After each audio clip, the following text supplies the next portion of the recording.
YouTube family, कैसे हैं आप सब? आई होप आप सब अच्छे होंगे। मैं भी बहुत ज़्यादा अच्छी हूँ और अब मेरा फाइनली 9 मंथ लग चुका है। बहुत ज़्यादा एक्साइटेड हूँ और सेम टाइम पे नर्वस भी हूँ। बहुत ज़्यादा खुश भी हूँ और बहुत ज़्यादा डरी हुई भी हूँ समझ ही नहीं आता कि क्या आने वाला है, नॉर्मल, सिजेरियन, या बहुत सारे थॉट्स चल रहे हैं सेम टाइम पे और बहुत सारी मिक्स फीलिंग भी है सेम टाइम पे। तो वैसे तो ये वीडियो बनाने का कोई ऐसा मेरा इरादा नहीं था, मैंने सोच के नहीं रखा था, बट मैंने बहुत ज़्यादा लोगों के देखे कि उन लोगों ने अपना जर्नी शेयर किया, तो मैंने सोचा कि मैं भी अपना प्रेगनेंसी जर्नी आप सबके साथ शेयर करूं। तो बैठी बैठी मैं अब भी जस्ट बैठी थी, देख सकते हो आप लोग, मैं क्रॉप टॉप से मैक्सी पे आ गई प्रेगनेंसी में। ये चेंजेस आया मेरे अंदर। और एक्स्ट्रा स्मॉल कपड़ा पहनने, ड्रेस पहनने वाली लड़की एक्सेल पे आ गई। एक्सेल भी कभी कभी मुझे छोटा लगता है अभी, इतना ज़्यादा चेंजेस, क्योंकि मैंने स्टार्टिंग का मंथ था उसमें वेट गेन नहीं हुआ। आई थिंक सबके साथ ऐसा ही होता होगा, नहीं होता होगा, बट मैं मेरा एक्सपीरियंस बता रही हूँ, तो मैं मेरा बता रही हूँ। बट मेरा 6-7 से स्टार्ट हुआ और अभी 9, तो अभी बट मेरा 12-13 kg वेट गेन हो चुका है 2-3 महीनों के अंदर, और भी होने वाला है, डॉक्टर ने ऐसा बताया है। तो स्टार्ट करते हैं डे 1 से। ऑब्वियसली जैसे सबका होता है, डेट में सोने के बाद वो किट से चेक करते हैं, उसमें पॉजिटिव आता है, ऐसे स्माइल आती है। और फिर स्माइल तो आई थी, बट मैं बहुत ज़्यादा टेंशन में भी आ गई थी कि पता नहीं। और फिर डॉक्टर के पास गए हम, उसी दिन गए जिस दिन पॉजिटिव आया, उसी दिन हम डॉक्टर के यहाँ गए। तो डॉक्टर ने कहा कि हाँ, प्रेगनेंसी तो है बट हार्ट बीट अभी नहीं आया है, आपको 15 से 20 डेज़ वेट करना पड़ेगा, एंड देन हम चेक करेंगे हार्ट बीट का, उसके बाद आगे प्रोसीड करेंगे। बट उन्होंने टैबलेट मुझे एक केयर 9 आई थिंक कुछ तो टैबलेट चालू कर दिया। और हाँ गाइज, मैं स्टार्टिंग में बता देने वाली थी बट मैं भूल गई, अभी बता देती हूँ कि जो भी मैं टैबलेट्स के नाम या फिर जो भी मैं मेरा बता रही हूँ ट्रीटमेंट, वो आप घर पे ही ट्राई ना करें, आप अपने गायनेकोलॉजिस्ट से बात करके ही कुछ भी करें। मैं बस मेरा एक्सपीरियंस और मैं मेरा जर्नी बता रही हूँ, तो जस्ट इसको एज अ वीडियो ही लेना, मतलब आइडिया लगा सकते हो, बट कोई मेडिसिन या फिर टैबलेट्स बिना कंसल्ट किए डॉक्टर से मत लेना प्लीज़। तो डॉक्टर ने मुझे वो एक ही टैबलेट चालू कर दी और फिर 15 डेज बाद हम गए तो हार्ट बीट आ चुका था। फिर मैंने जिस दिन पहले मैं गई थी डॉक्टर के यहाँ, उसी दिन मैंने हमारे घर पे सिर्फ बता दिया था, जैसे इन लॉज को, मेरे मम्मी को बता दिया था हमने, और बाकी किसी को नहीं बताया था। हार्ट बीट का वेट कर रहे थे हम। तो फिर हार्ट बीट आने के बाद डॉक्टर ने बोला 3 मंथ्स तक, एटलीस्ट जब तक 3 मंथ्स कंप्लीट नहीं हो जाते, आपको बहुत ज़्यादा भारी सामान नहीं उठाना है, आपको ज़्यादा सीढ़ी नहीं चढ़ना है, बहुत ज़्यादा चलना नहीं है, आपको बहुत ज़्यादा काम नहीं करना है, कुछ भी नहीं करना है, और मतलब 3 मंथ्स तक रेस्ट ही करना है जितना हो सके उतना। एंड ऐसे कोई ट्रीटमेंट या फिर टैबलेट्स या फिर ऐसे कुछ भी डॉक्टर ने मुझे सजेस्ट नहीं किया। डॉक्टर ने बोला जैसे हो वैसे रहो, बस अच्छा खाओ, हेल्दी खाओ। और डॉक्टर ने पूछा कि वॉमिट आ रहा है या फिर स्मेल आ रहा है। मैं जब फर्स्ट टाइम चेकअप के लिए गई थी पॉजिटिव आने के बाद, मुझे तभी पूछा था, बट मुझे तभी भी कोई सिम्टम्स या फिर कुछ भी नहीं था। और मैं हार्ट बीट के लिए गई, स्टिल मुझे तब तक भी कोई सिम्टम्स या फिर कोई मुझे स्मेल, मतलब मुंह में जो स्मेल आता है, मुंह का टेस्ट चेंज होता है, या फिर वॉमिटिंग, मुझे कुछ भी प्रॉब्लम नहीं था, थोड़ा सा भी नहीं, 1% भी नहीं। तो मैं बहुत खुद को लकी वो समझ रही थी कि ओह डॉक्टर पूछ रहे हैं। बट बहुत लोगों ने मुझे शेयर किया था, मैंने पूछा भी था तो, कि उन लोगों को हो रहा है, बट मुझे तो, मैं बोली चलो अच्छा है। तो क्योंकि मुझे कोई भी सिम्टम्स नहीं थे, तो डॉक्टर ने मुझे कोई भी टैबलेट्स या फिर कुछ भी नहीं लिखा। डॉक्टर ने बोला ठीक है, अगर कुछ प्रॉब्लम नहीं है तो फिर रहने देते हैं। 3 मंथ्स बाद आपको चेकअप के लिए तो 1 मंथ बाद ही आना है, लेकिन एक स्कैन होगा वो 3 मंथ्स में होगा, 3 मंथ जब लगेगा तब। हम घर चले गए 2-3 दिन बाद ही। तब तक ना सिर्फ मुझे नींद बहुत आती थी, मुझे प्रेगनेंसी जब पॉजिटिव आया तब से मुझे नींद बहुत ज़्यादा आता था, सिर्फ नींद का ही मुझे सिम्टम्स एक दिखता था। 2-3 दिन बाद ही जो मुझे वॉमिटिंग स्टार्ट हुई गाइज, मतलब दिन में 4 बार 5 बार ऐसे वॉमिट स्टार्ट हो गया, मुंह का टेस्ट अचानक से चेंज हो गया, स्मेल आना चालू हो गया।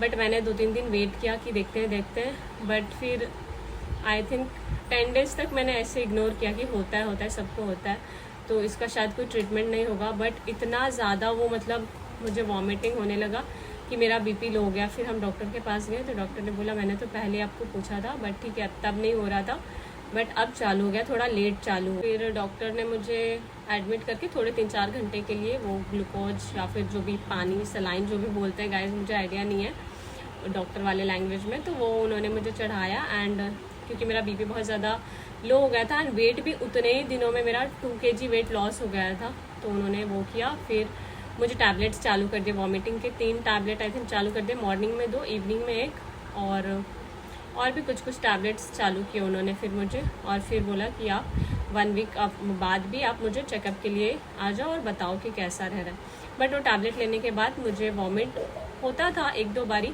उतना नॉर्मल था उन्होंने मुझे बोला था, बट जैसे पहले हो रहा था 10-12 बारी दिन में, मतलब मैं कुछ भी खा नहीं पा रही थी, पानी तक मेरे अंदर रुक नहीं रहा था, पानी भी मैं पी रही हूँ वॉमिट हो जा रहा था जब तक मैंने टैबलेट नहीं लिया था।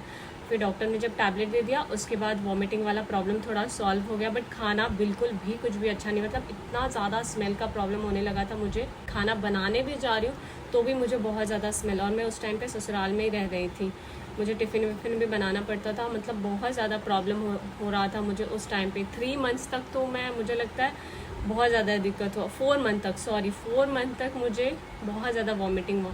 फिर 5th मंथ से वो रुक गया बिना टैबलेट के। मैंने 5th मंथ से 4 मंथ तक जो है गाइस मैंने टैबलेट ली है वॉमिटिंग की, और फिर 5th मंथ से रुक गया। फिर मुझे लग रहा था कि चलो यही पीरियड शायद सबसे डिफ़िकल्ट है वॉमिटिंग वाला, इसके बाद जो सब बोलते थे 4 मंथ्स तक होगा, 3 मंथ्स तक होगा, उसके बाद ठीक हो जाओगे, तो मैं जस्ट वेट कर रही थी, गिन रही थी, और 9 मंथ आएगा ये तो मतलब भरोसा ही नहीं था, बस मन में यही चल रहा था कि कब आएगा 9 मंथ। लोग बोलते थे कि 9 महीने की तो बात है, बट बहुत ज़्यादा मतलब मैं सोचती थी कब आएगा 9 मंथ, कब होगा यार, मतलब कब जाएगा।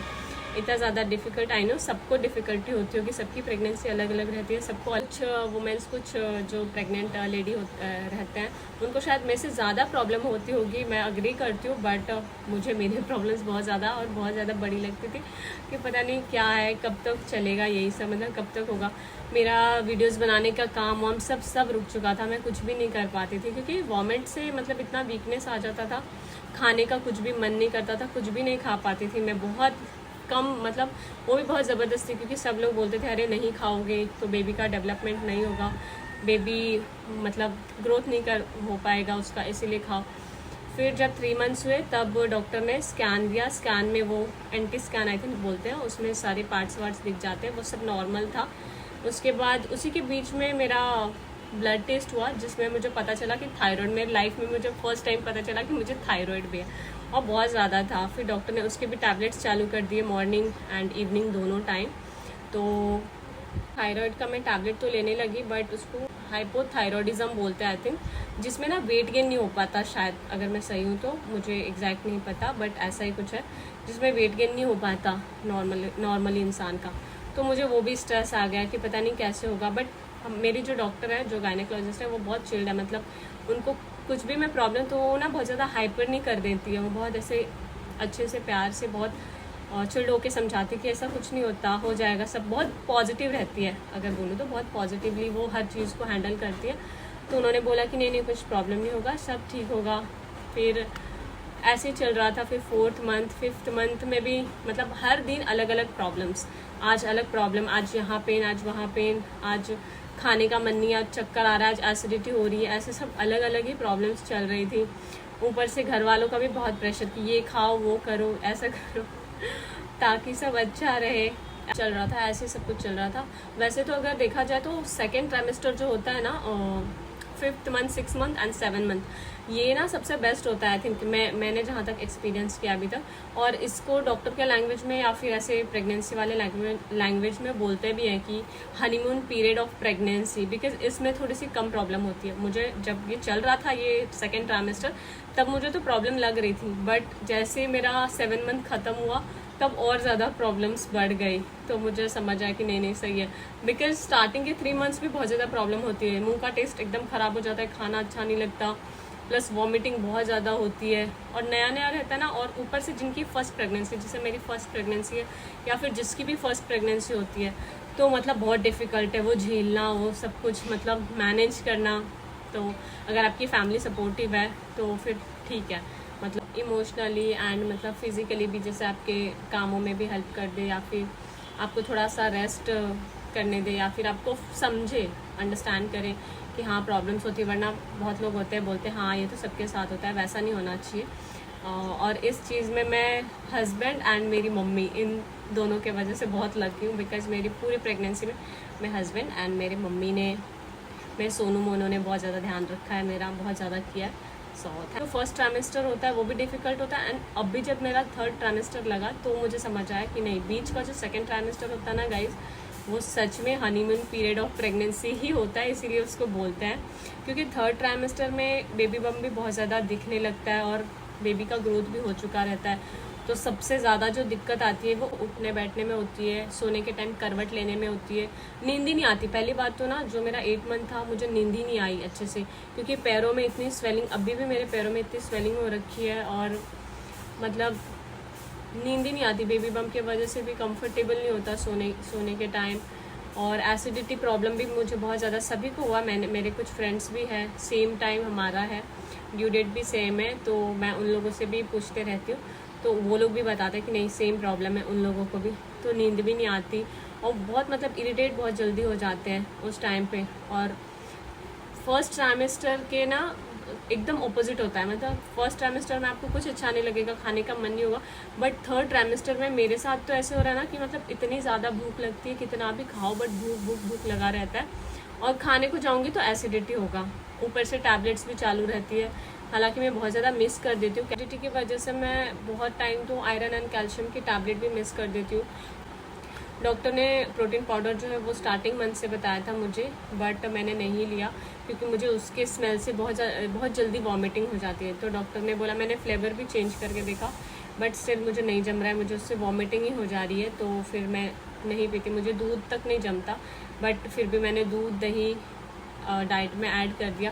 काफ़ी चीज़ें डाइट में मैंने वैसे ऐड करी जो मुझे नहीं पसंद है फिर भी, बट शायद मेरे बेबी का टेस्ट बहुत ज़्यादा अच्छा है। जैसे जैसे टाइम हुआ ना, मतलब 5th मंथ 6th मंथ गया, मुझे सब चीज़ें अच्छी लगने लगी, वेजिटेबल से लेके दूध दही। नारियल पानी भी मुझे पसंद नहीं है, बट नारियल पानी मैंने डे 1 से पिया है गाइस। जैसे मुझे पता चला कि मैं प्रेग्नेंट हूँ और डॉक्टर ने मुझे बोला नारियल पानी, छाछ, दूध नहीं पिया स्टार्टिंग से। बाकी और सारी चीज़ें मैंने डाइट में ऐड करी जिससे मतलब मैं हेल्दी रहूँ, बेबी हेल्दी। और डॉक्टर मतलब सब कुछ ठीक है या नहीं इसके लिए बहुत सारे टेस्ट भी देते रहते हैं बीच बीच में, मतलब एवरी 15 डेज़ और 1 मंथ के बीच में डॉक्टर बुलाते ही रहते हैं। और आपको जब भी लगेगा कि नहीं मुझे थोड़ा भी प्रॉब्लम हो रहा है, तभी भी, मैं तो बहुत जल्दी दिखा देती हूँ, मुझे लगता है कि प्रॉब्लम हो रहा है वैसे मैं चली जाती हूँ कि डॉक्टर मुझे ये भी हो रहा है। और फिर मेरे डॉक्टर बोलते भी कि ये नॉर्मल है, इसका कुछ नहीं कर सकते, होता है प्रेगनेंसी में, होता है ऐसा।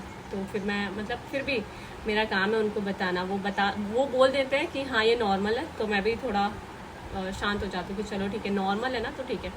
बट मुझे कुछ भी, बिकॉज फर्स्ट प्रेगनेंसी है ना, बहुत जल्दी मैं खुद डर जाती हूँ और मेरी मम्मी भी डर जाती है कि, और मेरा हस्बैंड तो और भी, चलो चलो चलो दिखा लेते। उनको तो रात को बोलूँगी कि मुझे कुछ प्रॉब्लम हो रहा है, हाँ चलो दिखा लेते हैं। तो सबका ऐसा ही है। और पहले तो मतलब कुछ भी होता था ना, मैं तुरंत गूगल करने लग जाती थी कि अच्छा इसका क्या सॉल्यूशन है, या फिर ये क्यों होता है, क्या मतलब कुछ रॉन्ग हो गया या फिर कुछ हुआ ऐसा।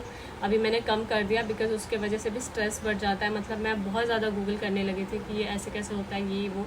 फिर मैंने सोचा नहीं ये तो होना ही है, मतलब कैसे भी करके तो ये करना ही है, 9 मंथ निकालनी है, तो गूगल को छोड़ दो और जो हो रहा है उसको एंजॉय करो, वक्त को वक्त दो वक्त बदलने के लिए। सो 9 मंथ का ये होने ही वाला है प्रॉब्लम्स।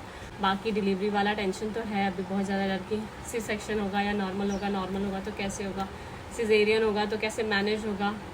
और वैसे तो अभी मैं मम्मी के यहाँ हूँ, मेरी मायके में, बट स्टिल मेरी मम्मी खुद ही बीमार रहती है, तो मुझे बहुत ज़्यादा टेंशन रहती है कि अच्छा कैसे मैनेज करेंगे, कैसे मैनेज होगा। बट हो जाएगा, अभी तक हो गया है। तो जैसे कभी कभार पेन बहुत ज़्यादा या पैरों में स्वेलिंग बहुत ज़्यादा बढ़ गई तो सिर्फ उसी दिन मैंने बेड रेस्ट लिया है। बाकी ऐसे 9 मंथ में ऐसे कभी कोई दिन नहीं आया जब मुझे फुल ऐसे बेड रेस्ट की ज़रूरत हो, या फिर डॉक्टर ने बोला हो, या फिर मुझे खुद को फील हुआ हो, या फिर ऐसे आलस आया हो। नहीं, मैं पूरी 9 महीने फुल एक्टिव ही थी। इनफैक्ट बहुत लोग मुझे इंस्टाग्राम पे बोल भी देते हैं कि यार अब तो रेस्ट कर लो, अब रहने दो थोड़े दिन के लिए। बट नहीं, ऐसा कुछ भी नहीं है, मैं बहुत ज़्यादा एक्टिव ही रही हूँ। होपफुली अब ये मंथ भी अच्छे से चला जाए एंड जल्दी से मेरी डिलीवरी हो जाए और बेबी आ जाए हम सब के हाथ में बहुत ज़्यादा ऐसे हम लोग वेट कर रहे, सब लोग भी वेट कर रहे। तो बाकी ऐसी थी मेरी जर्नी, मतलब इजी तो नहीं थी, डिफ़िकल्टी थी, बट ठीक है। मुझे नहीं लगा था कि 9 मंथ इतने जल्दी और इतने हैप्पीली मतलब डिफ़िकल्टी थी बट फिर भी हैप्पीली चले गए, मतलब हैप्पीली बोल सकते हैं इसको। बाकी मैं सिम्टम्स के बारे में भी एक वीडियो ज़रूर उसके ऊपर भी बनाऊंगी। वैसे मुझे अगर क्रेविंग्स की बात करें तो मुझे स्वीट की क्रेविंग ज़्यादा होती है, मतलब मैंने ड्यूरिंग प्रेगनेंसी बहुत ज़्यादा स्वीट खाई है, मतलब मिठाई खाने की अलग ही वो है कि ला के रखो चाहिए ऐसा वाला। बाकी बहुत लोग बोलते खट्टा या फिर बहुत लोग बोलते चटपटा खाने का, वो क्रेविंग मुझे कभी नहीं हुई 9 मंथ में, तो सिर्फ स्वीट की हुई जब भी हुई तब भी। तो बस एक सिम्टम्स, और भी बहुत सारे सिम्टम्स हैं, तो वो उसके लिए मैं एक अलग से वीडियो बनाऊंगी। बाकी ये जर्नी की वीडियो थी, ऐसी थी जर्नी 9 मंथ वाली जर्नी। और डिलीवरी वाला वीडियो जो है वो मैं वैसे तो ये वीडियो एडिट करते हुए अपलोड करते हुए 1-2 दिन और भी चले जाएंगे, क्योंकि अभी मेरा स्कैन वगैरह है, चेकअप वगैरह है, तो उसमें टाइम बहुत ज़्यादा चला जाता है। मैं यही वीडियो बनाने का बहुत टाइम से सोच रही थी कि मैं एक वीडियो बना के अपलोड करूँगी, बट नहीं हो पा रहा था। तो यही वीडियो मैं बहुत ज़्यादा लेट हो चुकी हूँ, बट स्टिल मैं नेक्स्ट वीडियो जो है वो डिलीवरी होने के बाद बहुत जल्दी शेयर करूँगी। तो 9 मंथ वाला और डिलीवरी वाला वीडियो मैं एक साथ कर दूँगी। बाकी सिम्टम्स वाला वीडियो बहुत जल्दी मैं अपलोड करने की कोशिश करूँगी। और के लिए तो इतना ही था आज के लिए। बहुत चल रहा है डिफ़िकल्ट टाइम अभी भी, बट अलग ही दिल में अलग ही खुशी है कि वाह 9 मंथ चल रहा है, अभी बहुत जल्दी डिलीवरी हो जाने वाली है, तो अलग ही लेवल की हैप्पीनेस है। तब भी प्रार्थना करना आप सब मेरे लिए कि मेरा अच्छे से हो जाए। अगर वीडियो अच्छा लगा हो गाइस तो एक लाइक ज़रूर कर देना, वीडियो को शेयर कर देना, स्पेशली उनको जो न्यू मॉमी बनने वाले हैं या फिर उनका एक्सपीरियंस कैसा चल रहा है, जिनका भी प्रेगनेंसी चल रहा है उनको शेयर कर देना। और चैनल को ज़रूर से सब्सक्राइब कर लेना ऐसे ही वीडियोस के लिए। मेरे वीडियोस कंटिन्यू अभी आते ही रहेंगे। आज के लिए इतना ही, मिलेंगे नेक्स्ट वीडियो में, तब तक के लिए tata bye bye, love you all.